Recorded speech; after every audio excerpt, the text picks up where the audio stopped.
And welcome to another episode of Just a Bit Outside. I'm your host, Steve Ely, and along with me, as always, my co-host, Wes Cook. Yes, sir. Let's get it.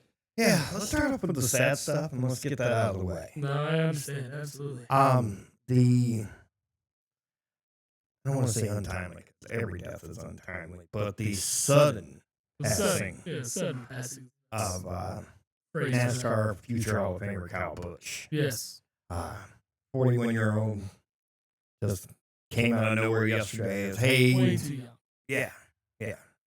Younger than us, and that just like, ooh. It kind of hits home then. Yeah, it's like, ooh. You're like, oh man, this is my time now? Is it coming? I gotta get my stuff together. Yeah, no shit. But yes, our condolences go out to those guys, the families. The teams, former teammates, current teammates. Yeah. Just crazy. Crazy. Yeah, I mean, just, I know he's been battling an illness up until, now, and nothing seemed too crazy until he got rushed to the hospital. Yeah. Yeah, I mean, there's been different reports and things, so I wouldn't take anything I say here as correct, but hey, because God knows only things you read on the internet, they're all true, right? But they said he was like puking up blood at one point and things like that. It was not looking good. Yeah, it all stems from just like terrible sinus infection. It's crazy. Man, you gotta apparently get those infections taken care of. Well, you gotta think about it. Like going that fast and like your sinuses and stuff, it's gotta bother them. Well, I was listening to one of the Dale Jr. podcasts, and he was talking about he used to get nosebleeds in the cars all the time because it was just you're in that helmet the entire time. It's just dry. Yeah, just closed off generally. Yeah. He told a story on one where he said he took one of them. He wrecked a guy, and that guy's crew chief was coming to talk to him, and he saw him coming, and he took off his helmet, and the guy saw him, stopped, looked at him for a second, just turned around and walked away. He's like, yeah, it comes find out, I guess I had a nosebleed in my car, and so my face is just covered in blood. Yeah, because it's just blowing back in your face. Yeah, then he's like, he talked to the guy years later about it. He's like, yeah, I was coming over to give you some piece of business, and I saw your face. I thought somebody else had already beat me to it. I was like, that's pretty funny stuff. That is. Pretty funny stuff, but yeah. That's our one of our rare few NASCAR conversations. Yeah, no, I agree. I'll say to move forward and still not to make light of the situation at all. We definitely want to start off the show, paying our condolences because it's a sad, sad thing for someone so damn young. Yeah. We move over to World Cup, getting ready to start, and I mean, I get why this makes sense, but prior to the entire team of Congo coming to participate, they must isolate for 3 weeks. That doesn't shock me. What is the reasoning they're giving? Well, they need to stay in Ebola virus. Exactly. You don't want to bring that over here. Oh, definitely not. No. And when you have crowds as large as we're probably going to have at these events, and this team participating and being around other players, and those players are going to be around people that end up in the stands because, in all likelihood, family and friends and things like that, that virus could spread very quickly because these people are going to be in environments that are full of people. So, yeah, it certainly makes sense, and I agree with the stance on it. It's kind of funny. It's like, you guys got to isolate for 21 days. And, everybody hears that word isolation. Ooh, that's not good. PTSD kicking in, and it's like, oh, no, man, I don't know. I don't know. Yeah, exactly. So, but yeah, so Team Congo.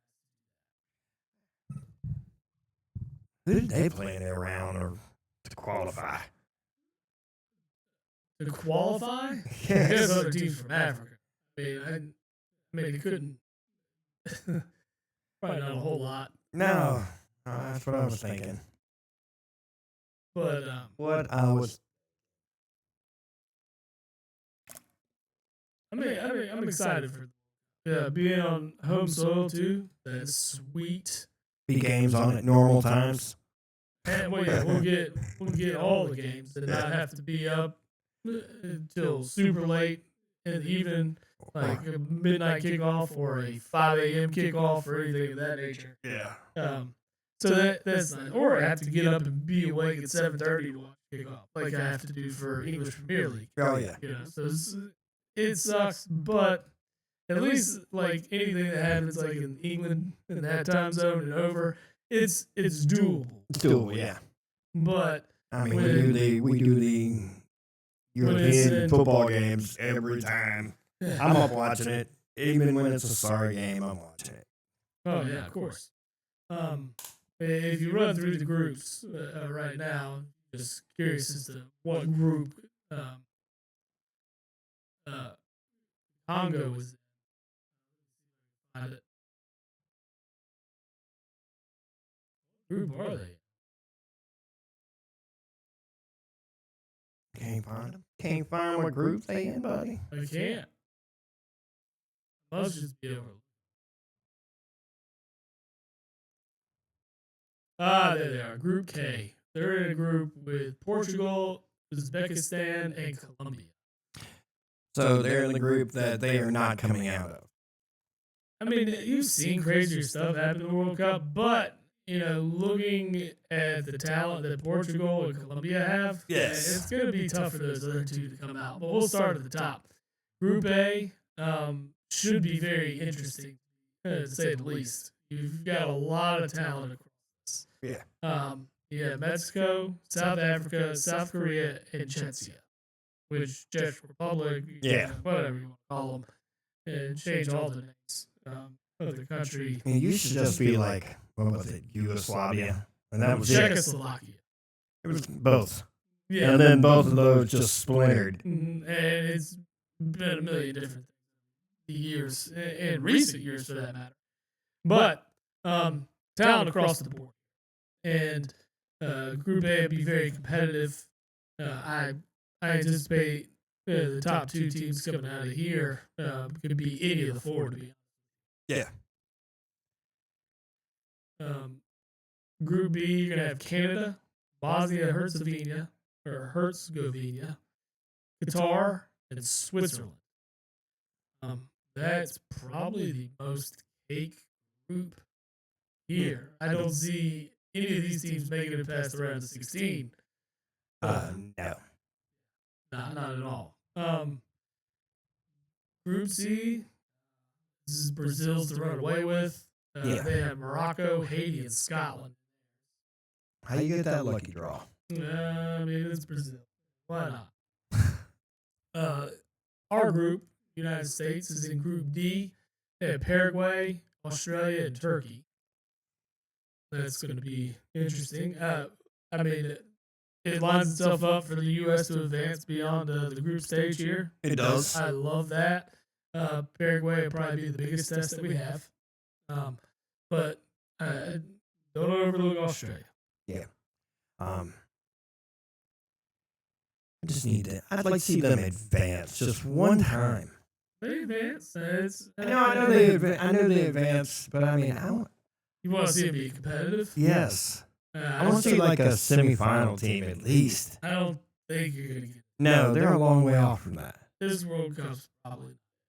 They'll be competitive. They'll play well. I believe.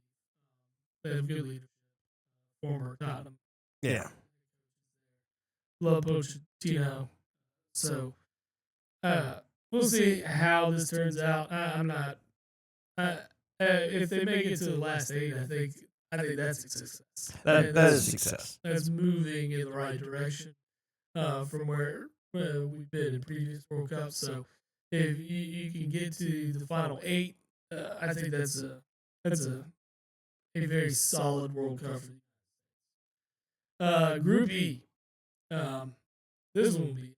Well, I mean, I'm interested in all the World Cup, but some of these you got some good matches. This one, Germany, Curacao, Ivory Coast, and Ecuador. Yeah. Ivory Coast is always kind of sleeper. You just never know what you get with them. They are quick, generally. From the past, I'm not sure what they're made up of, but you're gonna have a team that's going to definitely be competitive. If not, they're definitely going to be aggressive. One thing you can count on. Germany, of course, is the no name across the World Cup world. Of course. Yeah. Ecuador has a very Group F love it. starts with Netherlands, Japan, Sweden, and Tunisia. Yes. From just past, I feel like Sweden and Netherlands have been like probably the two in this group. Japan is going to compete as well. The Netherlands, obviously, a lot of history in the World Cup with World Cup champions. Netherlands, a big competitive team as they usually are when we international. Period. And fans are unlike any other.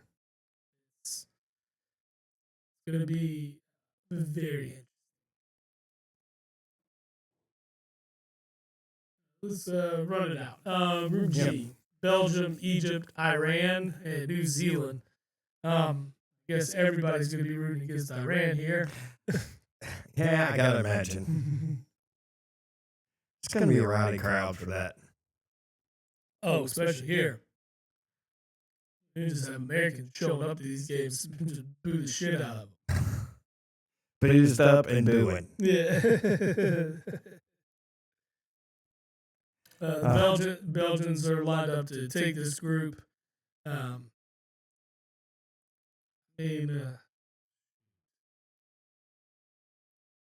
imagine Salah's on the Egyptian team. Yes, I have not looked into their roster at all. That's probably the most known. Yeah. Yeah, Mohamed Salah.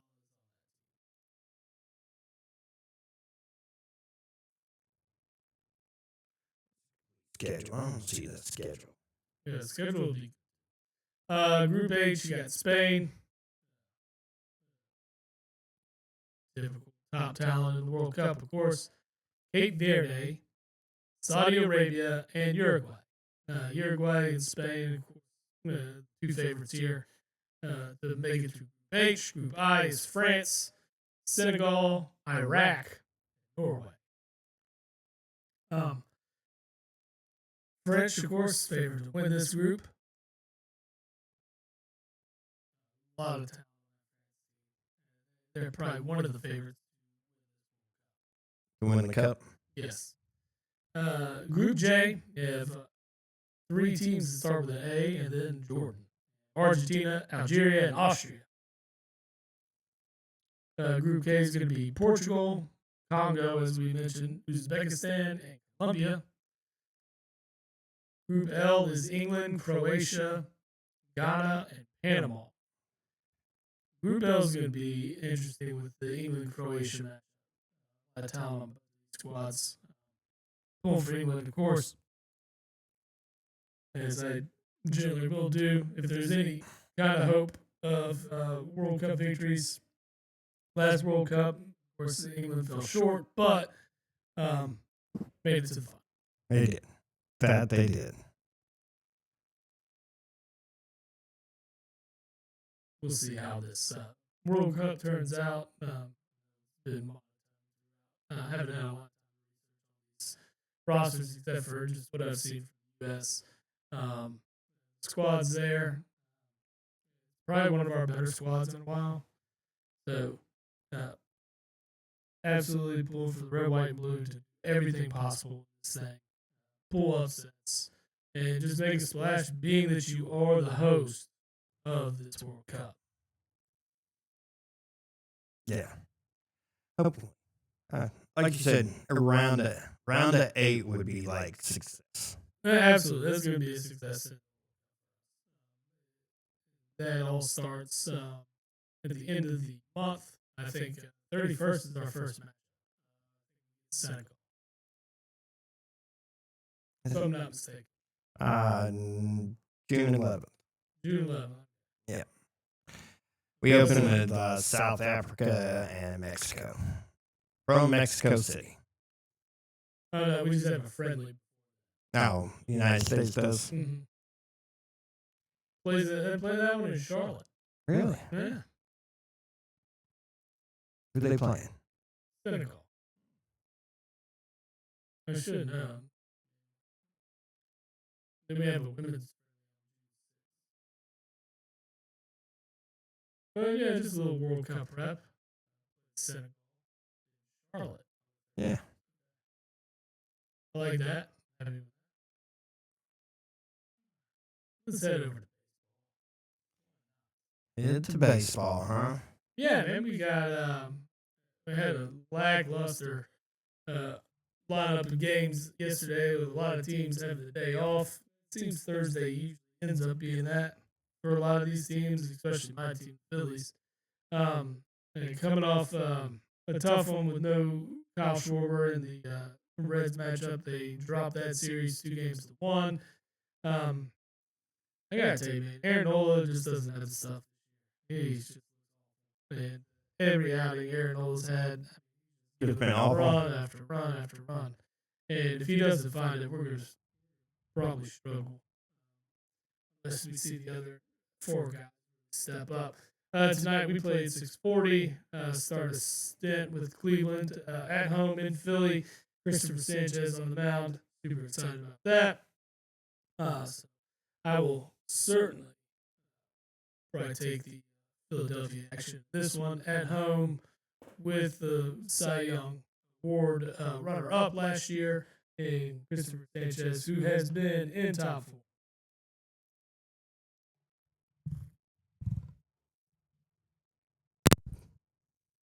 I think it's distance. Oh yeah, they can pull it away too far. Yeah, sometimes. All right. I didn't want to bring it. Yeah, you can. Why not? I mean, we're not perfect here. No, I know. I know. Believe me, I know. Take a look here into the standings. Best team in baseball right now? Tampa Bay Rays. And right now, they are on a 4-game winning streak. They are 8-2 in their last 10. 40 plus 40 in the run differential. Doing everything the right way. I like it. I see you guys crack the 500 mark.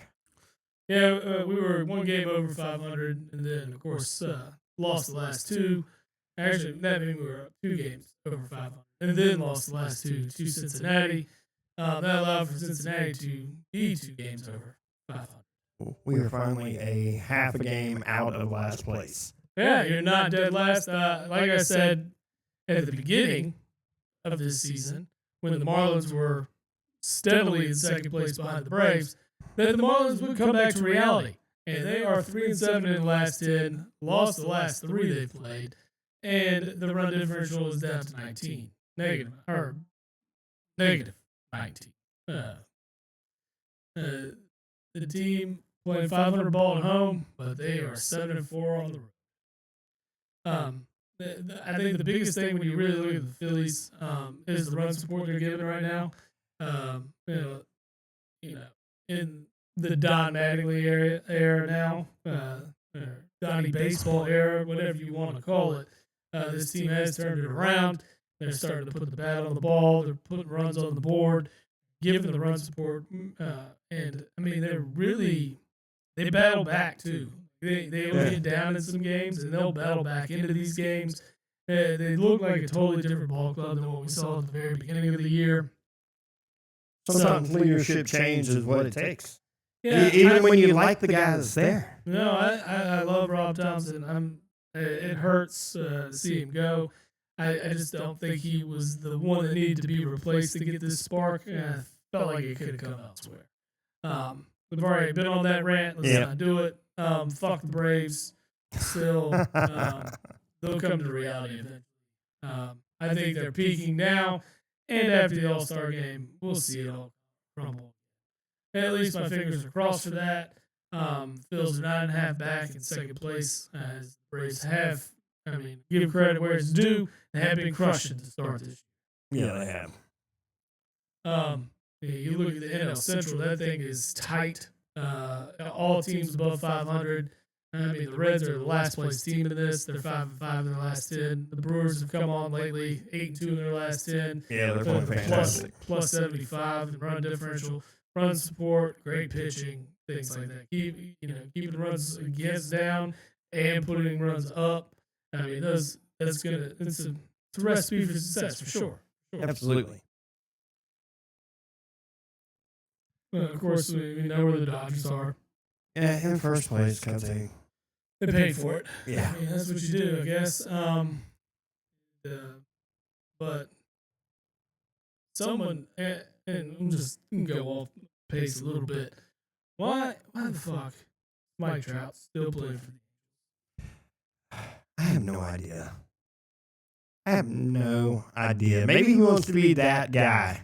I mean, they are the worst team in baseball, and they're generally, one of the worst teams in baseball. Yeah. But as we look at it at the moment, they've not improved. They've gotten worse. No. Like, get Mike Trout out of that hell. I don't know why he's still there. Like, I wouldn't want to be there.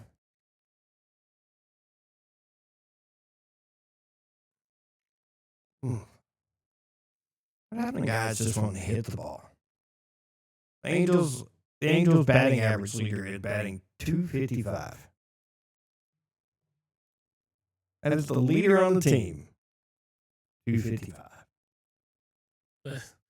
You ain't winning like that, sir. That's what you want from middle late lineup. That's successful.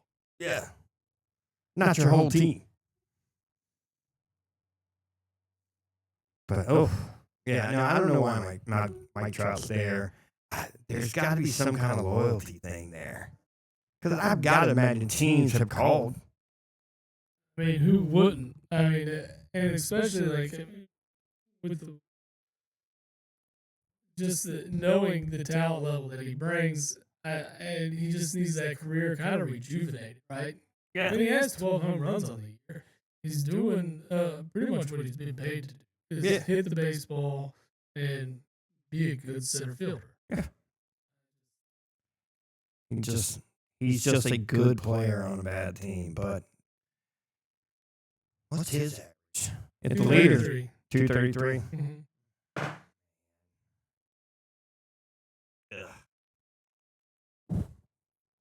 Crazy.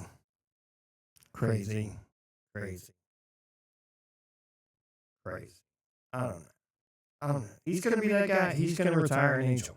They've had 2 7-game losing streaks.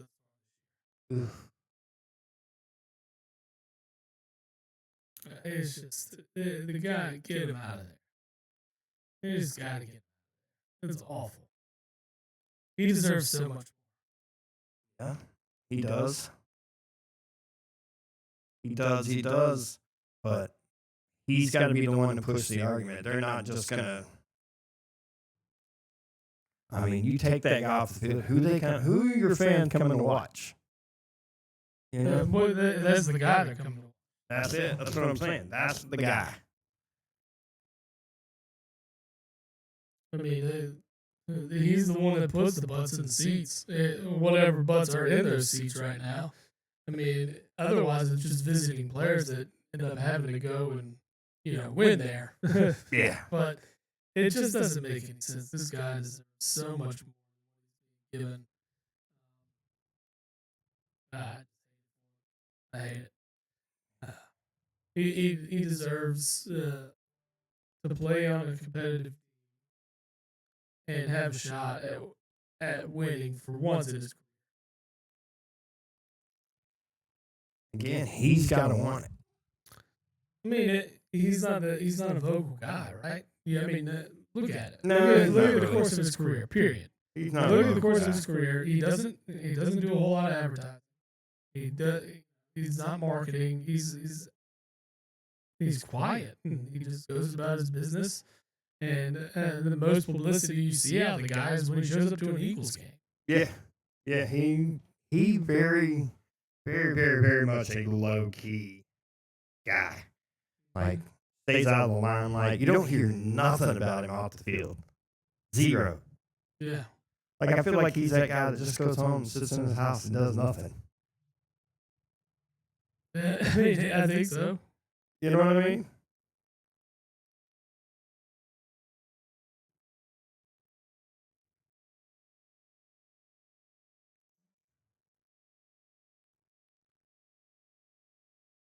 Good over there? Nah. No? Yeah, I fixed it, man. Yeah, I'm good. I'm good. Our schedule update on the bottom is not working. Looking at it, like, what's going on here? Oh, they're not working? No. I'll check it out later. It's not imperative. Let's see. Yeah, but just wish my trap. Good. Crazy. Yeah, we roll over to the NBA playoffs. We're down to the final four teams. Yes. Western Conference Finals, Eastern Conference Finals. We had game one of the Knicks and Cavs yesterday. The Knicks dismantled the Cavs. Looked like they did not belong there. I mean, there's not much more you can say. I mean, this is what you're used to from James Harden. Yes, of course. But all the other talent that's around him that's led them up to this point, they should still be able to get it done. They should still be able to get it done. You still got Donovan Mitchell. Got to play better, but I don't know. I think New York's going to take this thing. If game one is any indication, yeah. I mean, they could sweep them if it continues to look like this. I've kind of been in on the Western Conference Finals pretty hard because I feel like I actually feel like this is your finals matchup. I feel like whoever wins this series is going to win the championship. No disrespect to either team in the East, but oh no, it's definitely going to come from. We talked about this, a round or two ago. Yeah, and both of you're getting your NBA championship, your NBA finals right now in the Western Conference. Yeah. Absolutely. There's neither of the two teams that are left in the East are going to stand up to this team. Yeah, they might win a game. Speaking of, this game 3 is going to be the first time OKC's been a playoff underdog in 33 games. Oh, damn. Yeah. But they're playing on the road in San Antonio. Mm-hmm. Yeah. Is De'Aaron Fox playing tonight? I mean, it's just another tool for San Antonio. Yeah, I knew he was battling injury. I just didn't know if he was playing tonight. Say Harper's a game time decision. I'm gonna say Fox is back. That would be my assumption. De'Aaron Fox is questionable. Yep, day to day. Yeah. I'd say this is you're home. You've had enough rest. Yeah. I think Fox is. And he'll probably play. He doesn't.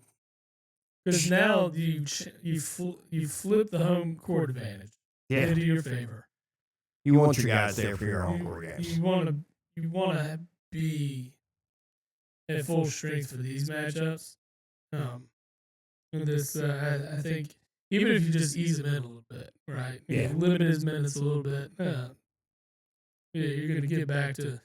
And that's funny. Watch the Spurs do this without their starting point guard. The Spurs, I mean, you got an absolute freak. It's kind of like Wemby. Felt like OKC might have been a year early last year, and now it's like San Antonio a year early. They're just, it's what you're seeing in this matchup. This is what we're going to see for the next 5 years, 6 years, so. Yeah, if not longer, depending how injuries and everything can create differences for everything. But both of these teams, I mean, because you look at both of these teams, have draft equity, especially OKC. Oh, yeah. OKC looks into deals where they land a guy like Jared McCain, and you got Even the SGA deal. Yeah. He was a throwaway on a Paul George trade. Yeah. Which, I mean, I'm not calling him a throwaway player, but I mean, as far as the Clippers were concerned. At that time, yeah. And, I mean, because SGA didn't come into his own until here recently. Well, in these last 3 years. When he got to shine, you know. He was given the opportunity to shine. He wasn't playing behind the old heads. Yep. And that would do it. Sometimes some of these guys just need to be unleashed and given the keys to the car and let them do their thing and show what they can do. You get that. I mean, like that's what you're seeing with Wemby right now, right? Everything he's doing is just building more and more confidence in the guy, and the guy goes out there and he just dominates. Watching him dribble drives me crazy today. Oh yeah, because it's like his dribble is like my height, and I'm like, how is nobody picking? You can see the small guards get to the ball on him. Because I saw SGA get him a couple of times. Well, that's the thing, right? They want to create those mismatches, especially when he's playing around the top of the key, or on the outside. They want those matchups with the smaller guard because number one, he's not that big, like body wise. Body wise, no. So he's not back any. What's he weigh? 240. Probably. And I'm giving him 240 because I think that's nice. Probably. He's super thin. Yeah. He is super thin. Let's see. But I'm gonna rant in a second about this. What it says statistic. We'll let you go ahead and do it. 235. Yeah, see, you were being generous. I was being generous. I just want to talk about Oklahoma City's offense. Yep. I know it's very effective, and I get this very effective, but I absolutely drives me crazy that they run no sets. It is, hey, somebody's going to dribble the ball over half court. He's going to pass to the guy who is eventually going to take the shot. That guy's going to dribble around until right before the shot clock goes off. Or maybe a little sooner if he sees something he likes. Does seem that way. And it irks the shit out of me. Yeah. Irks the shit out of me. Because I saw, like, there was probably a 7-minute stretch in the second quarter that's the offense on both sides of the ball. And it was killing me to watch it. Oh, yeah. Killing me. And I just need some offense. I need some organized offense. It's a lot of ISO ball. It's a ton of ISO ball. I would say for OKC, it's probably 70%. Yeah, a lot of that comes down to just the superstar. I know. Superstar calls that SGA gets. I get that too. And I mean, you really go back and look at some of these. I mean, he's not even getting hit sometimes, and you're just like, who fouled him? Yeah, but it's like, where's the call? Why are you blowing the whistle? He's not that good of an actor. No, it's pretty bad acting. Yeah, pretty bad acting. That's what I'm saying. So I'm just. What are these refs seeing that we're not? It's a bunch of head movement and arm flailing. I mean, it's James Harden. Yeah. It's, at times Steph Curry, you see it. Definitely LeBron James. I mean, just the art of the flop in the NBA is really quite annoying. Yeah, the art of looking like you got smashed when nobody hit you at all. Yeah, and that's NHL has put in, you get 2 minutes for embellishment. I like that. Right? I like it. So why can't the NBA adapt something similar? If you embellish something, that's a technical foul. Don't embellish anything else the rest of the game. I like it. I mean, I'm not opposed to that. Yeah.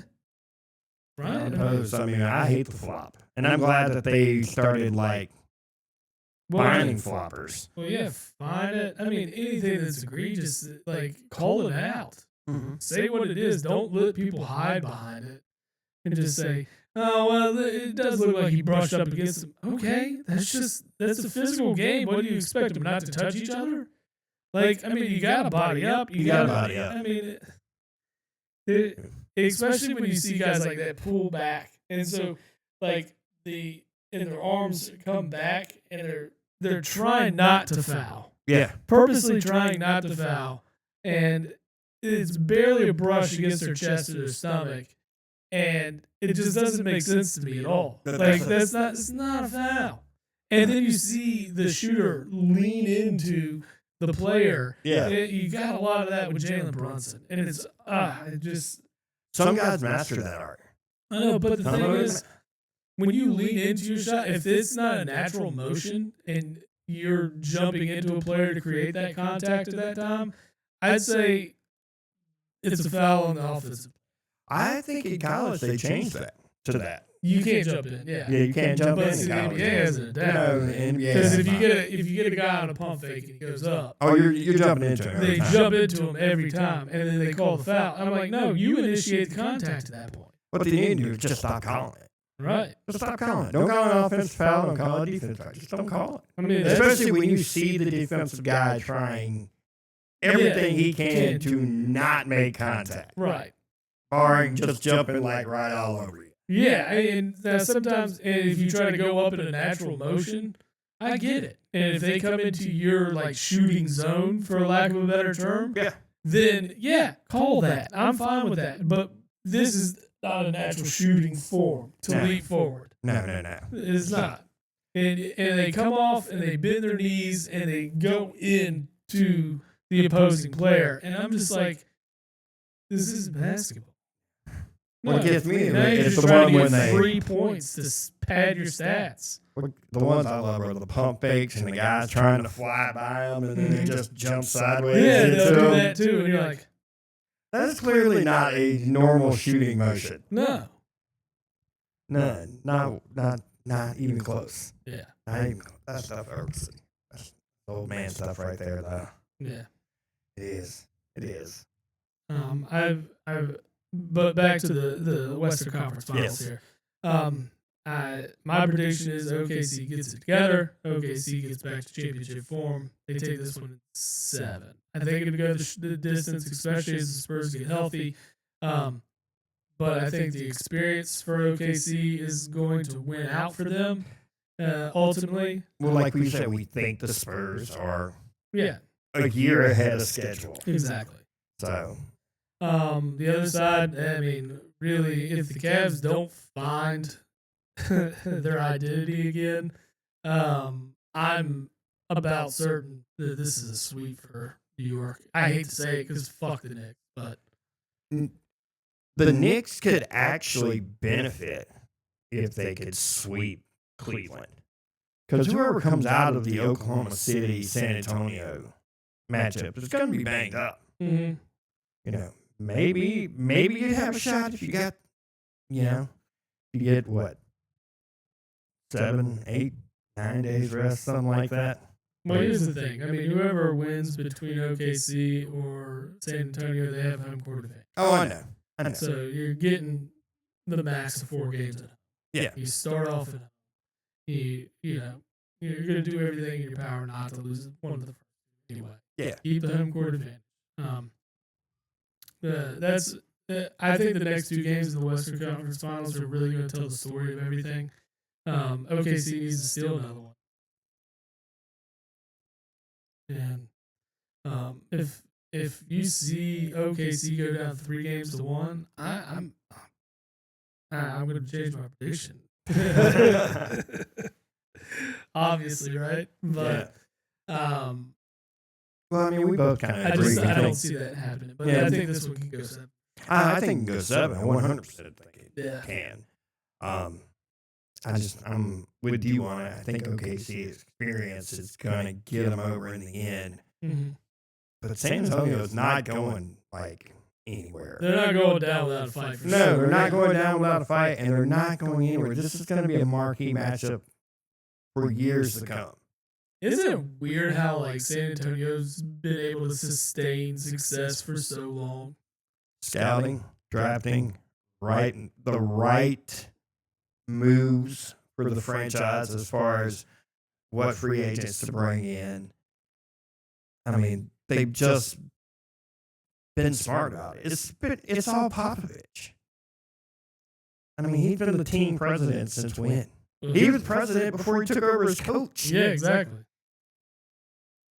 So, I mean, the guy's done a fantastic job. And even the moves like trading for De'Aaron Fox. You know? I mean, they're still running basically the same type of offense. It's very pop-ish anyway. Well, the thing is like they formed an identity that was successful and kind of been successful, proven time in and time out. Yep. And why go away from that identity when you know it's tried and true? And they've been able to get guys to come there and they buy into the San Antonio way. Like, Well, yeah, I mean that's the thing too. Is good character guys. yeah. Other than Sands would be elbowing somebody directly in the throat. and Rodman. Rodman. They were just testing the waters. They just wanted to see, can we change this guy? Nope. But he was still Dennis Rodman on the court. Absolutely. You know? Even he kind of, I ain't gonna say completely straightened up, but he tried. He attempted. Yes, definitely. He attempted. Man. You want to talk a little bit NFL? Yeah, before we do that, let's talk about some good feels. I got it. Get some good reads. Absolutely, yeah. Good reads with the good feels. And if you don't know what good feels is, well, I'm going to tell you. It's a cannabis seltzer from getgoodfeels.com. They offer a new era of refreshment crafted with high-quality natural ingredients. These beverages provide a consistent, enjoyable, uplifting experience perfect for any occasion. Plus, you save using our promo code JABOTHEPOD at checkout. Make sure you check them out. Get yourself a good feel. Time for the weekend and your slate of NBA and NHL playoffs. While we're on that, I'm going to go ahead and do the Big Fork brand. Oh, yeah, you just want to get Chicago out of your Yeah, mind? just get Chicago out of here. BigForkBrands.com. Big Fork Brand, they create bacon sausage, paleo pork jerky, Chicago-style sauces for dogs and burgers, and crafted meat steaks like no one else. Known for their bold flavors, clean ingredients, and small batch craftsmanship. Big Fork has been featured in Food and Wine, Chicago Tribune, QVC, and has been praised for bringing bold flavors and unmatched quality. Customers rave about their products, calling them unlike anything else, which everything we have tried from them has been fantastic. And that's Big Fork Brands at BigForkBrands.com. Put in the promo code JABOTHEPOD and get a 20% off discount. Sir, love it. All right. Now you ready to talk NFL? Yeah, where you want to start with Georgia being Georgia still? No, we're going to get to that. Okay. We're going to get to that. That was on the list. I know it was. It was on the list. Hey, you weren't going to let me slide that one. No, we're not going to talk about this. No, we're definitely talking about that. I want to talk about the Rams giving Stafford his extension first. $55 million. Yeah, so he is locked in now for the next 2 years and is guaranteed, I think, $105 million. Nuts. Or the ability to make $105 million. Still nuts. So, you know, hey, yeah, we drafted your replacement, but here's the money. Mm-hmm. How you feel about that? I feel great. Yeah, I turned that down. I mean, he's a realist, too. He knows where he is in his career. Well, yeah, he's not going to sit there and be like, yeah, I got 6 years left in me. Yeah, but, you know, I don't know how many years, but if you want to pay me for another one and make it at like $50 million, I can do that, I think. Well, and what do they have to lose, right? You just had Stafford. An MVP season. MVP season of Stafford, right? And he's coming back for another year. If he shows any signs, I mean, you got a guy with a good head on. Oh, yeah. That's probably going to have the self-realization like, okay, maybe my body can't do it anymore. Yeah. He retires after this year, and then you get that $55 million back. I don't think he retires. I think he gets. I think he gets it. Oh, I think he's going to be super successful this year. He's shown zero sign of slowing down. What would make me think that he's going to slow down this year? Nothing. Well, the absence of Puka Nacua might. Yeah, if he is absent, that could change things a little. That absolutely would. But, I mean, again, goes back, hey, we did draft your replacement, but we do love you. Yes, we're looking at something else over here, but we do love you. Yeah. So I like that a lot. I think it's a good move for them. I think the Rams, the way they're doing things right now, all their young, they're making the right moves. I mean, they upgraded the cornerback position. I don't think between them and Seattle, Seattle losing Walker, I think is going to be bigger than it's going to sound, or that it sounds. I think it's huge. No, you lose a guy like him at MVP and Super Bowl. I mean, that's the detriment to the team for sure.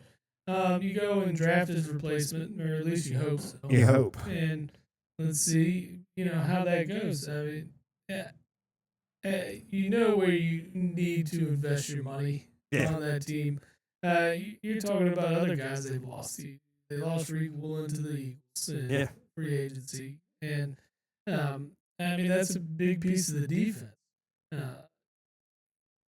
There's a lot of different things that are going to change everything. Right? Seattle's going to play a number one schedule. Yes, sir. That changes a lot. Now, not only is your division going to be rough, but your schedule outside of it's going to be. I mean, New England's doing the same thing. Yeah, and that's why a lot of people think that you can see New England take a huge step back because their schedule was one of the easiest schedules in all of football. Yeah. And if you watch how everything unfolded for New England to get to the Super Bowl last year, it spells fluke. They were way, way, way, way ahead of schedule. Yeah, as we would say. As things kind of fell into place for them along the way. Oh God! I mean, that's what you see, and I'm not saying trying to take anything away from Drake May or what Mike Vrabel's done there, aside from impregnating a reporter and having her baby. Lord, I'm gonna send the shots because fuck them. I mean. Yeah, the Patriots hate didn't leave me long enough for not to just come right back into me, So it's back. It's back. It's strong.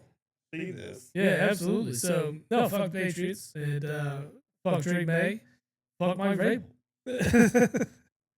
But no, I mean, I think Drake May continue to be successful. He's just gonna face a lot more experienced and talented defenses this year. Yeah. And being able, the gauntlet's going to be there. So prove it again, doing it with the first place schedule. And then that's when you have the discussion, okay, now they're here. Now this is a team that we think will be around for. Yeah. And by all means, it looks like it. But you got to go out there, prove it. And I mean, that's where Seattle's going to cross, right? They're going to play this number one schedule now that they've built up this team and they've won a Super Bowl. Yeah. And I mean, if they can keep it right, their window's pretty good. Keep the core together. And Darnold keeps playing the type of football he's playing. I mean, they're a very, very capable team of being able to. Keep returning to the playoffs and being a contender year in and year out. It's just managing these rosters. Yeah. It's a difficult task. I mean, that's what I think a lot of people forget with the GM. You have a lot of casual fans that just say, sign him. Can't just sign him. No, man. Can't just Because sign him. everybody is looking out for themselves first and foremost. And you don't get a lot of team-friendly deals. No. And you got to manage a cap and the amount of money you're spending. You got to be able to sign rookies. I mean, there are cases like LA's where they sold out and won a Super Bowl. Yeah. Granted, they haven't won since, but they've somehow found a way to stay competitive throughout the entire process. Yeah. And it does start with your quarterback. I mean, we say a lot of players don't give team-friendly deals. I feel like that extension's a team-friendly extension. In comparison to what quarterbacks are going to be making going forward, yeah. I mean, he could have asked for more. Oh, yeah. Yeah, he could have. I mean, I'm your MVP quarterback. Give it up. Yeah, your success I want really Dak. on offense relies on me. I want Dak. I want Dak money. Could have been. No, I agree. but he didn't. Next thing I want to talk about, Rasheed Rice. Oh, yeah. We can't forget this one. God, what a moron. Dum-dum of the week, dum-dum of the offseason. My question: can the NFL not technically suspend him again They absolutely can. for conduct detrimental to the league, Yeah, they absolutely or can part of the suspend- conduct policy? Yeah, no, it's in every right of the NFL to do that. It goes right into, Protect the badge. well, it is the protected badge, but at the same time, it falls into also your man. No, we don't have to talk about Now we're going to talk about Jordan Davis. it. It wasn't Jordan. It was Nolan Smith. Smith. Yeah, sorry, I don't know why. Jordan Davis did it while he was in Georgia. Yeah, At Georgia. okay, yeah. I'm sorry, but Me, Nolan Smith went back to Georgia to still do it. Don't worry. When is the NFL? Could I hate to say this? We see more of this erratic driving behavior in the NFL than we do anywhere else. Yeah. I mean, we see it. It's like it's somebody every year doing something stupid in a car. Every year. I just think the chief of police in Athens is a Georgia Tech fan. Might be. Because you feel like they would sweep a lot of this under the rug, not let it get out, and wouldn't talk about it, things like that, right? No, it all comes up. Every single time, and it makes Georgia look terrible. And I'm not trying to defend Nolan Smith. This is fucking reckless. Yeah, 135 and a 70. Why? Well, that goes back. I mean, I feel like the NFL at some point has got to say, hey, these are our players. This is happening too much for us to sit back and say, all right, it's not a big deal for us. No, you make an example. If they came out and suspended Nolan Smith for a game or two, I'm not going. Yeah, I mean, that's what I'm saying. I'm not saying that just because he's an Eagle. I'm saying in general, in their perspective. Yeah, no, I'm not against it at all. It's damn reckless for what he's done. I mean, take these guys, hold them accountable. I mean, start taking game checks from these guys. Well, that's where it hurts, right? Hit them where it hurts, and that's going to be the pocketbook. Because normally, they fine them. Yeah, but when they fine them for something stupid like that, it's like, oh, they fine them $10,000, which I'm sorry, $10,000 to Nolan Smith isn't. No. I ain't going to say it's not a drop in the bucket, but $10,000 ain't going to hurt him. A game check will hurt him. Well, no, that definitely. So, and I feel that across the board for all these idiots. All of them. Stop doing dumb shit. I mean, I just don't know what you're thinking when you get clocked doing 135 and 7. Or like what Rasheed Rice is doing. And then granted, that has nothing to do with being behind the wheel of a vehicle, but being behind the wheel of the vehicle is why the whole thing started. Yeah. I mean, he was on probation for that driving stuff. Oh, man, that's just smoke weed. And I think that probation officer is going to, take that serious. You're talking about a PO in Texas. I think he's going to take his job serious. Or the fact you're an NFL rising star and we're going to make an example out of you. But we'll see. We'll see. I just think the NFL needs to do something. I think they need to start smacking these guys hard for this stuff. Yeah, and I mean, this is probably a perfect example for it, right? Go ahead and, you've seen it enough. There's been enough issues. And, granted, Georgia gets the brunt of these for some reason. I know it happens everywhere. But it happens everywhere, right? And I mean, Ruggs is a prime example of this. Oh, He actually killed somebody. sidebar. Henry Ruggs actually could be paroled as early as August 6th. I don't think he will be, but he could be. It depends on his behavior in jail. I gotta imagine the guy knowing his value at some level of football. I did read that he was upgraded in security. Like he went from a minimum to a medium, which sometimes the article I was reading was saying, oh, well, they do it sometimes because there's some type of violation or the prisoner does something. But then they turn around and follow that up with, oh, well, this is the place that has like the best medical facility and mental health and stuff like that. And I'm like, well, there's a lot of things that come into play when it comes to that. Overpopulation is one. yeah. There's a plethora of reasoning. Without having a true report in front of you, you don't know what it was for. If he is in fact paroled, someone will take away. I did. I was thinking about it when I was reading this stuff. And I was like, It's gonna be it's gonna be the same thing as Michael Vick, right? Michael Vick went and served his time. Andy Reid would do it in a heartbeat. Well, yeah. And Andy Reid the Chiefs need wide receiver help. Well, I don't know if you want Henry Ruggs or Rasheed Rice together, but I think Ruggs has got it. I think he's going to come out of this with his head on right. I would hope. I would hope. I mean, Michael Vick did, right? Yeah. And Michael Vick did everything right. Michael Vick, was donating to dog rescues and stopping, dog fighting and things like that. Becoming an advocate against it. Yeah. And he was out there doing that, and regardless if it's to save face or whatnot, he's still doing everything right. He kept his name out of any off the field stuff.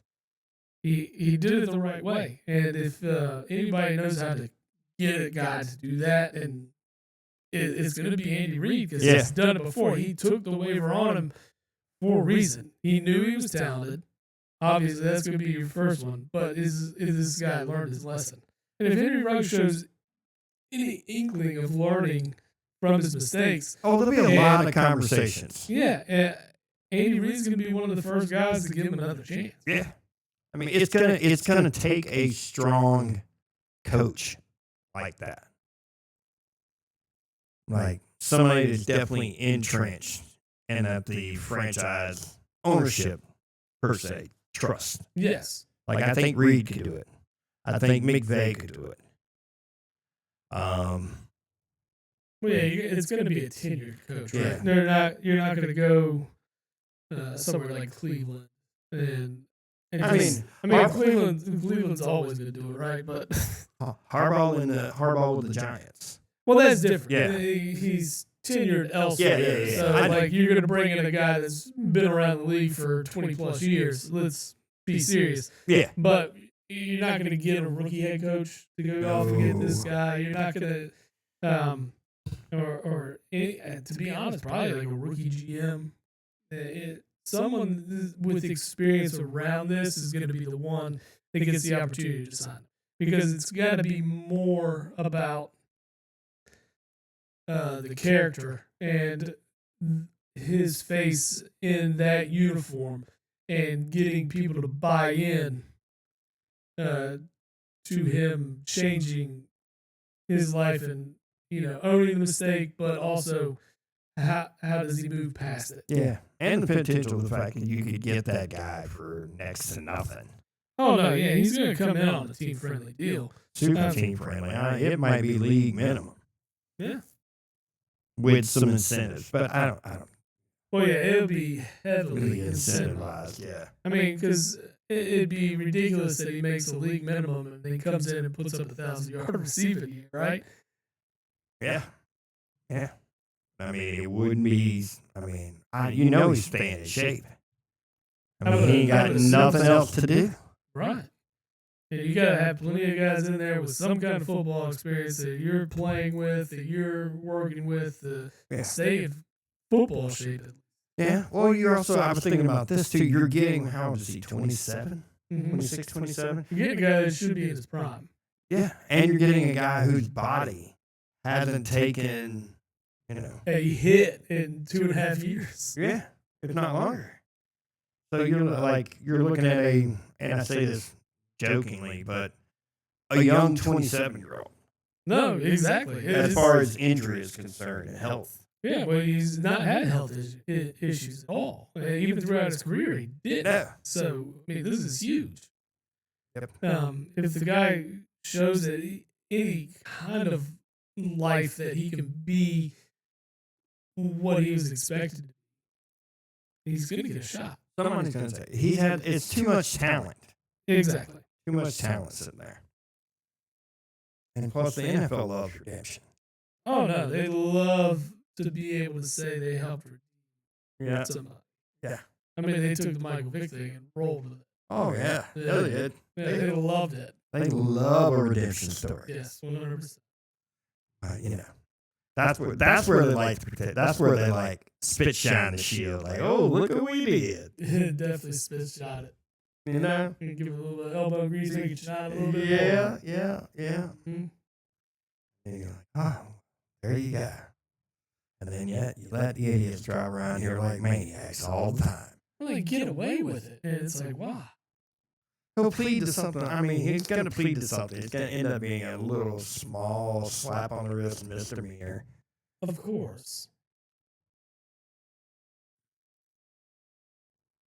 NFL needs to come in and say, pow. Mm-hmm. Suspend the game. Stop driving that way. Keep driving that way. We're going to start suspending. We're suspending everybody. So we're going zero tolerance on this stuff. I mean, that's really what it should be. How long would it take for guys to stop doing it? The first person to get penalized for really penalized, it'll stop. It'll be reduced to a much less percentage. Yeah, I'm not. It needs to be straight up a game. A game check. That's what it needs to be. And if you keep being stupid and keep getting caught, the more games you get. Well, yeah, of course. Compound it, right? Yep. I agree. Definitely compound the punch. What else you got, my man? Well, I mean, it is still NHL play. It is. I forgot. Right where you want to be in that. I mean, really just shocking overall both games. Game one, right? Yeah. The Avalanche had only lost once coming into this game. The Hurricanes had yet to lose. Hurricanes get blown out in game one. Yeah, maybe the long rest period was not great because the Canadians just battled through 7 games. Probably still good hockey for them. Yeah, very good hockey for them. So maybe that helped. The Hurricanes, I mean, they've just had such long rest periods between both of their series. What is it, 10 days? 10 days just waiting in this one? I think so. And before they had 6. Yeah. So they're not playing when they're used to playing every other day, every third day. Mm-hmm. Yeah, I mean, it just took them out of the rhythm altogether. Yeah. And just to be dismantled in Raleigh in game 1 of the Eastern Conference Final, it kind of spells what the Hurricanes do when they get here. They get to the Eastern Conference Finals and they fold. And then you've seen it in years past. Yeah. We have. And then you look back and you go over there and look at the Avalanche, and it's. I mean, granted, this game is closer. Yeah. But. You know what is weird to me? What? Is the Avalanche win in 5. Vegas wins in 6. And Buffalo and Montreal went to 7. Yet they played before each other. I don't know how that worked. Yeah. You figured, well, you give the Canadians a little bit more of a break and go ahead and start the Western Conference? No. They're playing first. Yeah. Well, this is another thing too. You got Screw them Canadians. Well, now the Hurricanes get 2 days break, and you got the Avalanche and Golden Knights going right back at it. This doesn't make sense to me. I don't know who's doing their scheduling. It doesn't sound correct. Yeah. Is how I'll phrase it.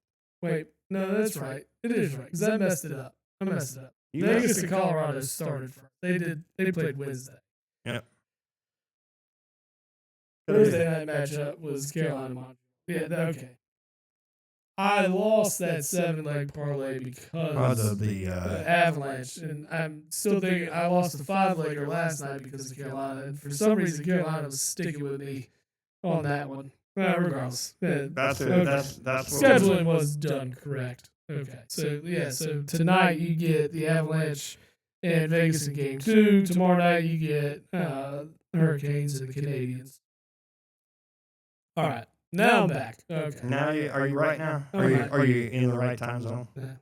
I like to see Carolina bounce back. Being their hometown team. They did sweep my Flyers, but Flyers are young. That means we got a good future ahead of us. Not too upset about it. Carolina, older roster, definitely more experienced roster. It's okay. I feel like Pittsburgh. Fuck Pittsburgh. I feel like Carolina's going to bounce back.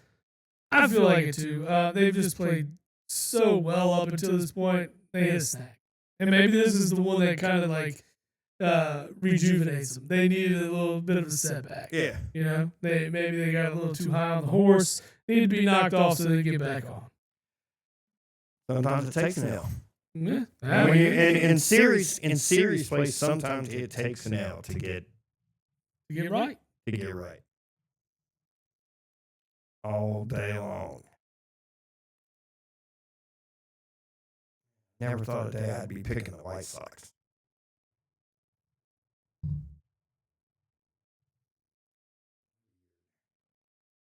That very much.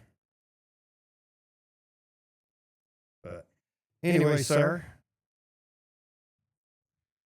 who's coming out of the West? That one is a lot more difficult to kind of predict at this point, right? I'm thinking, man,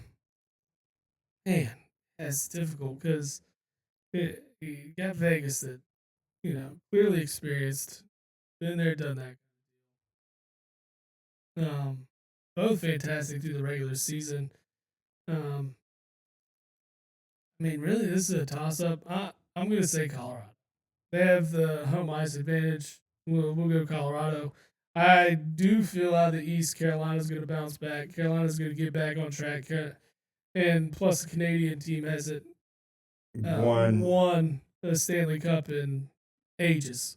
So let's keep that the same. Let them know this is America's sport, as we did at the Olympics. And continue that, and another American team will win the Stanley Cup. That's my thought. What are you thinking? I'm with you. I want the Canes to win. So I'm going with. I've got old school love for Colorado. I used to play with them a lot during back in the old NHL games. Yeah, NHL '96 and shit. Dude, all the old shit, yeah, dude. Used to play the shit out of some hockey back in the day. Cut offsides on, that's when you could just roll. That's the best. That's the one penalty you got to get rid of. The offsides. Offsides. Get rid of that bullshit. Once you adapt to it and know how it operates, it's very easy. Well, I never cut it off, but I did a little. As a kid, I did because I didn't understand it. But as an adult, I don't change anything. I just roll with it. Yeah. Plus, icing you really don't get in a position where icing is called that much. Well, yeah. I mean, the only thing for the icing call, really is just to get a line reset. Yep. They don't mind the icing call because then you get a line off that may be gassed. And that's generally the only time that you'll really get the icing call. It still doesn't. The only thing that it penalizes them is they have a face off on the back on their side. Yep. But your line switch, you don't care. Yep. And it's like, and then you give everybody a breather.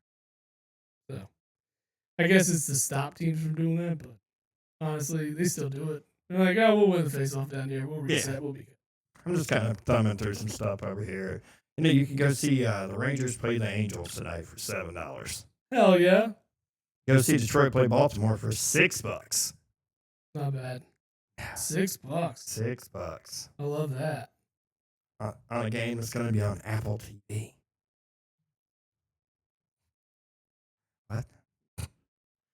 The Chicago game right now is on Apple TV. Yeah, the 2:00 game. Mm-hmm. Yeah. And I remember all the time back in the day when you had WGN as a channel. Yeah.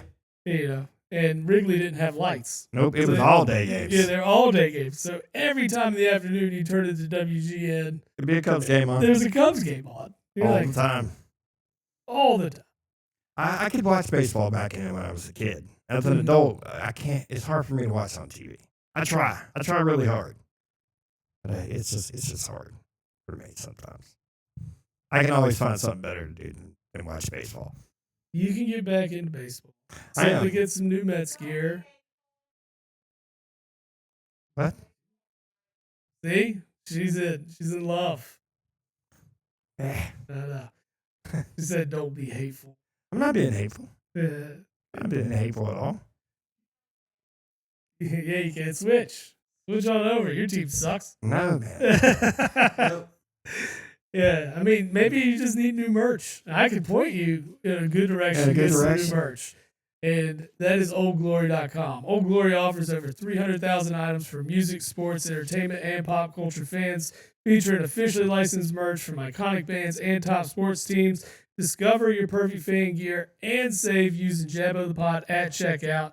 Get yourself 15% off. Simply just type it in, Jab of the Pod, in the promo code box. I like it. Yes, sir. I like it a lot. Man, and then, I mean, we are getting into the lull.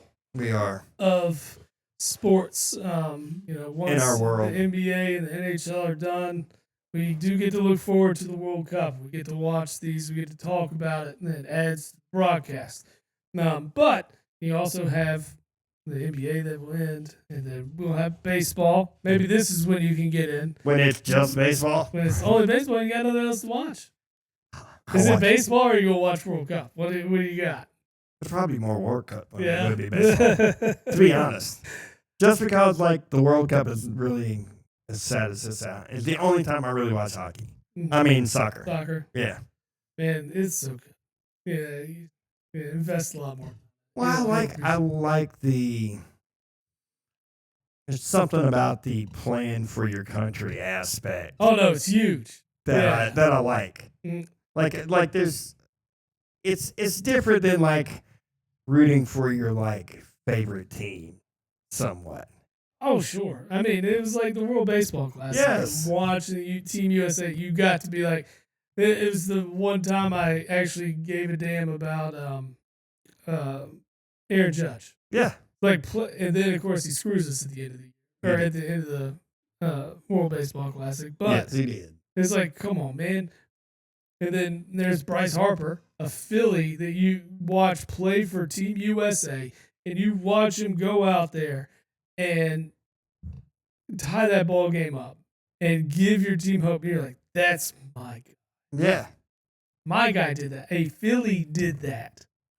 I don't know. It does. You're right. It's different. There's something. It's a different feel. Yeah. Because you're getting guys that in any other circumstance, are never playing together. No. Especially in the World Baseball Classic. There's a lot of those guys that they're never going to play with each other because just because the leagues, just it's going to be a National League guy. You're not going to see Bryce Young and Aaron Judge playing together very often. No. Ever. It's going to be the World Baseball Classic. They'll be against themselves. They're not going to be playing together to try to win. So. No. And that's when you look at Team England in the World Cup. You're not going to see these guys play together. Unless they go to Man City, who just spends a ton of money like the Dodgers. That's all they do. That's how you get it. But no, yeah. I mean, the World Cup is going to be fantastic because it only happens once every 4 years, right? So it's fun, and there's games on, especially in the group stage. Yeah, there's games on all day long. So fun, happening at all times. You'll have kickoffs at probably like 10 a.m. just so you're getting all these things in. Or probably noon, I think. I think noon's going to be the earliest. I'm looking right now. I'm trying to see when these. Because you're going to be like seeing like a noon slate, a 3 o'clock slate, a 6 o'clock slate, and probably like a 9 o'clock. The weekend games. Oh, Sunday, June 14th. Okay. 12-1, 4-7, 10. Love it.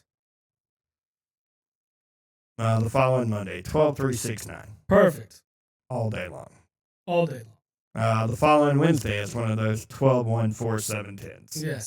Yes. From all over the North American hemisphere.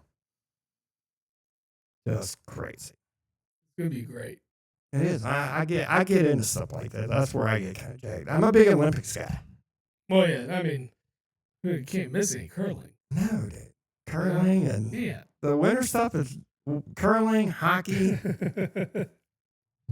But even like the summer stuff, like I'll watch table tennis all day long. I can't. See, that's one I'm just like, it's moving too fast. I'm in on it because I know I can never do that. Oh no, never. Even as a young man, never. Not even close. You might have had a shot, like if you just worked at it like you were Forrest Gump. Yeah. I play ping pong on my plexiglass ping pong paddle. And it's that same stance that's the cardboard cutout. Yes. I was telling somebody the other day about old brother Warthog. They hadn't seen him, some young heads. I'm like, dude. Yeah. I'm like, put it on your list. Mm-hmm. It is great. You will laugh the entire time. It's fun.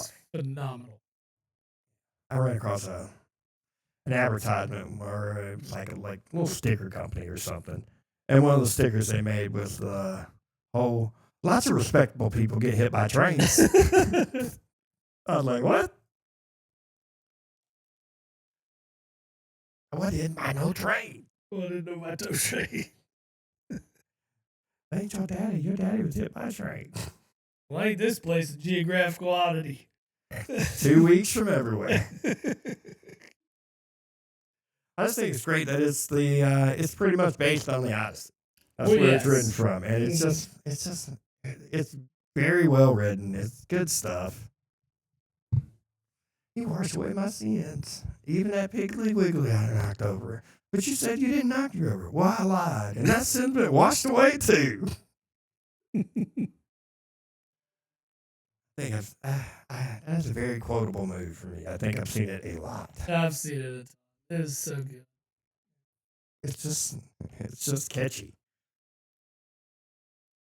No, it is. I mean, it's just those three guys together. It's great. Yes. The way they do it, the way it's written. I think you kind of have to understand a little bit of like philosophy almost to pick it all up. Yep.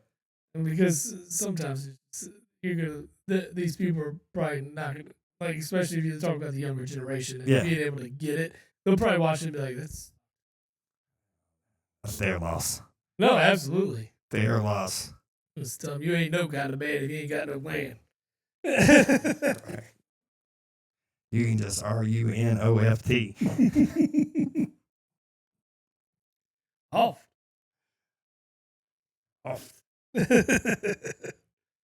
You from the bank? Daddy said I'm supposed to shoot you if you from the bank. And then when he's trying to follow him out the driveway, they throwing rocks back at him. Yeah. I want to go home and watch that. They put it on as background noise while I'm clean. Nothing wrong with that. No. That's one of those, I don't need to see it to know what's going on. I can hear it just by what they're saying. You can see the movie. Yes, with my head, yes. You know, if you hear it, you're watching it because you've just seen it so much. Yep. here. Damn, I'm in a tight spot. All I'm thinking about is him looking out the window of the barn that's on It's fire. on fire. Damn, we're in a tight. Get in, boys. We're about to RUNOFT. I don't want fuck, god damn it. Dapper Dan, man. That's it. That is it. I don't know. I like when they're going to get Pete out of the prison. Break him out. He's like, I don't know why they did it this way with Clooney. I mean, we do know, but with Clooney on the other guy's shoulders, Everett, gotta hurry. Everett, that's all I got. And both of them just drop, collapse. just like, oh, that's great. Great. I may watch it. I know. I'm telling you. I'm gonna go home and watch some of this baseball, maybe. Now that I got money on everything. That's what we do. Let's go ahead and put some bets together while we're here. I did. That's what I was doing over here. Oh, you asshole. Yeah, I told you I did exactly what I said I was gonna do. Yeah. Yeah. It's $1 on $1 on every game. Now I got skin in every game. Every game today? That's like 20 games. It's 14. 14. Okay. 14. All right. Let me dive in because I am on a cold streak like a motherfucker right now. That's why I stopped betting. I won that one bet that I sent. I won some of that. Well, I missed the 5-legger yesterday because of the hurricanes. And I missed that 7-legger because of the avalanche the day before. And both huge payouts. Both would have been great. And I just got ruined. Let's see here. What's your big one going to be? Talk to me. What you looking at? I don't have any combined or parlay bonuses right now, so fuck them for that. But I'm going to hop into baseball first. Let's see. I am going to take money line on the Phillies. Sanchez is fucking throwing just straight gas. He's got movement in his pitches. He looks good. He's back to his old form. I don't like betting on my own team, but I'll throw him in a parlay. Makes it a little more. Nothing wrong. Not going straight up with it. I did. Yeah, exactly. I'm doing exactly what I told you. Yeah, exactly. Okay. So Tampa Bay is one of the better teams in baseball right now. Like I said, they're 8-2 in their last 10. They play the Yankees, who is second. Yankees have lost 2 in a row. They are at home, though. Garrett Cole's on the mound. I kind of like the Yankees to come off the 2-game skid. And you got the Rays that are on a streak right now. Probably bring back to a little bit of life here. And inch another game in from that 4.5 that they're behind the Rays right now. I like that. All right? I like that a lot. You got the Blue Jays and the Pirates. Blue Jays are the home team. Blue Jays sitting at 23-27. They're 5-5 in their last 10. I like. Dive in. You look at Pittsburgh. Pittsburgh's 4-6 in their last 10, but they've won 2 straight. They are on the road playing an interleague matchup. I don't know if we're going to touch this one. Yeah, that's an if. Yeah. If. All right. Your next matchup is the Twins and the Red Sox. Red Sox are the home team. Red Sox are 5-5 in their last 10. However, they're on a 3-game heater. Yep. The Twins are 6-4 in their last 10, and they won their last match. Yep. They are both hovering at 4 and 5 games under 500. So this one I probably won't touch. But Boston at home, Yeah. sounds like the way you would. Yeah. Mets at Marlins. Complete 180s for both of these teams. Mets are 6-4 in their last 10. You touching that one? Yes, I am taking the Mets 100%. I like it. Mets on the road in Miami. Won't be a crowd anyway. Who gives a fuck? Nah. And There'll be 7 people in the stands. Yeah, I'm taking the Mets there. I think they have a sweet ass stadium too. It's phenomenal. I've been there. I talk great things. Back to the Phillies though. The Phillies are going up against the hottest team in baseball tonight, which are the Guardians, who are 9-1 in their last 10 and are on a 6-game win streak. Ooh. Sanchez ends that. Don't let the bats happen. Explain myself. I like it. All right. Braves are at home against the Nationals. 100 easy on that. Atlanta covered. Yeah. Or not. I And probably should take him to cover. But I'm just going to, if you've ever bet baseball, the spread on baseball game is 1.5. Oh, in every game. Yeah. Every game. Later in the season, you might see it jump up to 2. And if you do live betting, of course, that changes as well. But in this instance, at the start of every game, 1.5 is the spread. There's no need to make it more or less because that's pretty much unpredictable when it comes to baseball. Well, it's that whole half. Yeah, it's the whole half. Yeah. It's the half. They got to win by 2 runs or more. They got to win by 2 or keep it within 1. Yeah. So, I mean, it's a tough thing. So unless you know, like, if your team is playing the Phillies and Aaron Nola's on the mound, go ahead and bet your team to cover. They're going to cover the 1.5, whether they're the favorite or not. Aaron Nola gives up runs. Man, you got shots, man. I'm telling you. That's when I would take the team other than the Phillies in that matchup, is when Aaron Nola's on the mound. All right? No, you just bet the over on that one. Yeah. Absolutely. And then you don't have to bet against or for. Yeah, it's just y'all put some runs on the board. Bet the over. Tigers and Orioles. Orioles are dead last in the East. They've lost 3 straight. Tigers also have lost 6 straight. Someone's going to come off their losing skid. Not touching that one with a 10-foot pole. I'm going to take the Dodgers. Actually, no, they play at Milwaukee. Yeah, Milwaukee's pretty good. Yeah. Milwaukee is 8-2 in their last 10. Ooh, Milwaukee at home. And Shohei kind of showed out last appearance. Shohei pitching tonight? No, he pitched last game, and he was batting. And he first pitch of the game sent it to the fucking moon. He's batting leadoff?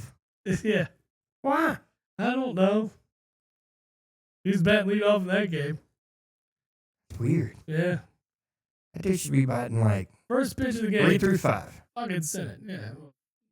Yeah, 3 or 4, definitely. Yeah. I don't even know if I put him in the 5 spot. 3 or 4. Yeah. I mean, you want guys on base for that dude, right? That's what I think, right? Why do you think? I mean, it is weird that. Well, here's the problem with that too. Is like the Dodgers 1 through 9 batting is just fine. Yeah. If you think about it. Yeah, if you do think about it. The bottom of the lineup should be on base for when he comes up later in the game. Exactly. Yeah, nothing wrong with starting off the game 1-0. No. It's I'm not gonna touch that one. That one's gonna probably be a little too tight. I would say Milwaukee. They're the underdog at home. But home dog. A home dog, but it is Dodgers. I don't know if I want to trust it. Mariners at Royals. The Royals are in an epic collapse right now. They are 1-9 in their last 10, losing 3 in their last 3. They do get Seattle, who's 5-5 in their last 10 and 1-1 on a streak, but they won their last one. I'm gonna say the escape continues for the Royals. Rangers and Angels. Let's see, Rangers. 6-4 in their last 10 on a 2-game win. No, it's not a win streak till you get to 3, at least according to our namesake. Yeah. So you just won 2 in a row. You're not in a streak. That's not streaking. Yeah. And then Angels, worst team in baseball, taking the Rangers 100%. Angels are 1-9 in their last 10 as well. Gotcha. Yes, and they have Jacob deGrom on the mound. Not the same Jacob deGrom. No. But not the same, but serviceable. Serviceable against the worst team in baseball, for sure. Yeah. Not touching the Rockies and Diamondbacks. It's just, well, maybe I do. I mean, that's a win. Yeah, I think the Diamondbacks are definitely taking it. 3-7 for the Rockies in the last 10. Lost their last 3. Diamondbacks have won 5 straight and 7-3 in the last 10. I think the Diamondbacks is good. Another interleague matchup. You've got the Athletics and the Padres. Padres are 6-4 in the last 10, but have lost the last 2. They're 9 games above 500, and the A's are currently leading the AL West. How'd that happen? How's the Sacramento Athletics do that? The Sacramento Athletics, yes. Yes, sir. It's funny, too. If you go through and look at the standings on ESPN, Yeah, like every team has their full name except for the Athletics. You have the Philadelphia Phillies, the New York Mets, you have Texas Rangers, Seattle Mariners, and then Athletics. We don't have a home. No, you do not yet. You're moving to that sweet ass stadium they built in Vegas. Yeah, Walker Buehler's on the mound tonight for the Padres. Padres come off the skid. Yeah, let's go that. I've got 8 so far. Then you've got the White Sox and the Giants in the last interleague matchup. I'm not going to touch that one. You got to roll with the 8. I'm going to roll with the 8. Now, I'm going to bounce back out. We got some NBA. Ooh, look at you going to throw NBA on it. Yeah, I'm thinking. All right. Thunder, but they're at the Spurs. The Spurs probably going to get Fox back. Yeah, Fox is winning tonight. I think Spurs win it. I think the Spurs win. Right, it's a 1.5 spread. Ooh, baseball spread. Yeah, it's a baseball spread. Spurs win. Spurs cover. A 1.5. It's a 1.5. I mean, it's the difference between -115 and -1. Oh, it's not really worth it. Yeah, I'm just going to take the money. Okay. And then we'll bet on some NHL as well. Let's see. Avalanche bounce back, right? That's my thought process. That's what I talked about earlier. We're going to throw $10 spot at this. We're going to go ahead and accept my odds changes. I don't know where the odds would have changed, but we'll throw that in. And we've got a 10-legger. 10-legger, sir. 10-legger.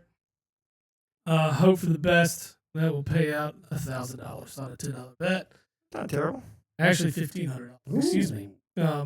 Which means I really need this to hit. We know it won't. I'll miss it by a leg. You probably will. Probably will. That's all right. That's how we roll, Brady. Well, see, the thing is, I went to bed the other night on the 7-leg. If I would have been awake and paying attention, I could have cashed out at some point. Tonight, I will be because I don't have to work tomorrow. So now I can stay awake and at least watch it through until some of these West Coast games start. And I'm at a point to where I can be like, I got a decent cash out of like $100. I'm like, investment returned. Yeah. And covered all my bad bets for last week. That's how I try to do it. If I can just hit one a week, I'm happy. Yeah, exactly. Just one a week. Just to cover it, just to pay for what I do. And then I continue to just add in funds. Sometimes get a little bit more. Sometimes it dips a little bit. Mine definitely have ebbs and flows. Yeah, it's ebbs and flows for sure. For sure. Yeah. But my initial investment is still alive in DraftKings. I think I've added like $20. But I mean, I pulled a bunch out. Yeah, I haven't.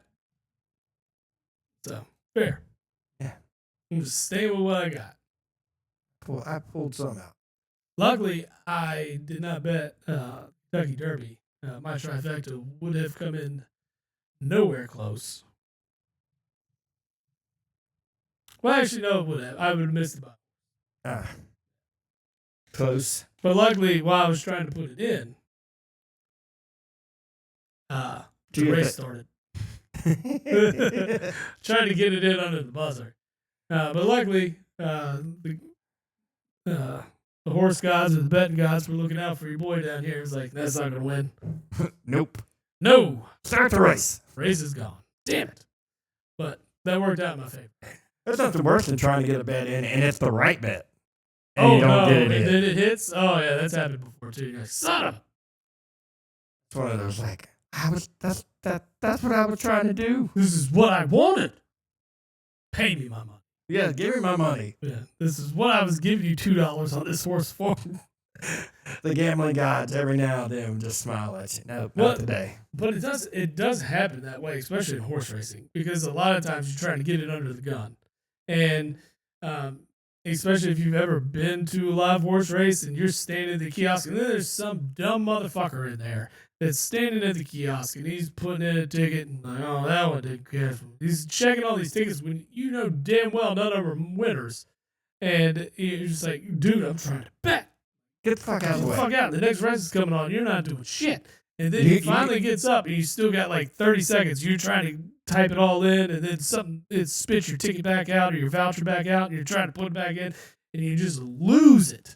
And then it's like, oh, this bet's not available to bet anymore. And you're like, oh, son of a. But yeah, that does happen. How'd that not start fights? Or is that because horse racing just so much more gentlemanly? I think it comes into like it's more of a gentleman's thing. Yeah, I mean, don't get me wrong. I've seen fights happen, but usually they don't happen inside the track. It's usually on the outside of the track. Like people walking back, they're hammered, whatever it may be. Now there have been occasions that it does happen inside, but usually they're broken up quick. People are just a little bit more relaxed in that state and in that environment. And because I go to Keeneland, and Keeneland is probably the classiest racetrack you can go to in Kentucky. They're held to a pretty high standard. Yeah. Churchill Downs, not so much. Yeah. Now you can sit in the grandstands and things like that, where the celebrities are, where these big goofy hats, all that kind of stuff, right? But then you have the infield, and there's tons of fights in that thing. That's where it's rowdy. That's where it's rowdy. That's where that's 100%. Every brand of racing, the infield is rowdy. Mm-hmm. Every brand, everyone. You just don't really have it. Yeah. In Keeneland, it's all stands for the most part. Now you have your higher end clubs, and President's Club, things like that you can go to, and of course those are even higher standards. And then they have betting halls that you can go into that your minimum bet has to be $100.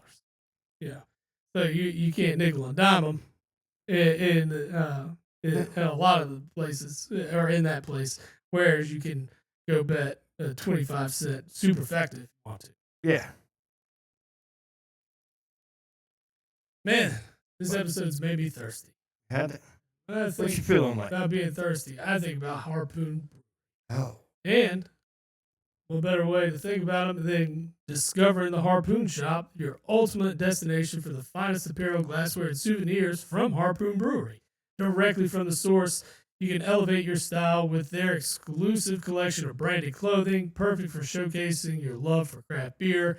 You enjoy your favorite brews in their premium glassware designed to enhance every sip.